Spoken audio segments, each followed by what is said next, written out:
যুক্তরাষ্ট্রের টেনেসি অঙ্গরাজ্য ও শিকাগোতে বন্দুক হামলায় অন্তত 4 জন নিহত হয়েছেন, আহত হয়েছেন আরও 6 জন। শনিবার টেনেসির মেমফিসে একটি ব্লক পার্টিতে বন্দুকধারীরা গুলি চালালে এই হতাহতের ঘটনা ঘটে।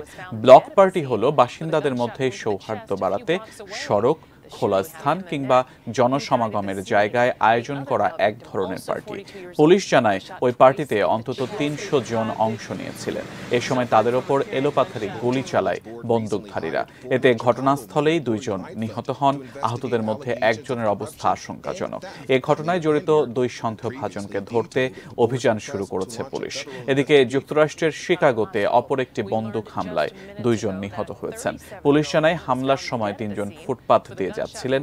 এ সময় হঠাৎ তাদের ওপর হামলা চালায় বন্দুকধারী। এতে ঘটনাস্থলেই 2 জন নিহত হন।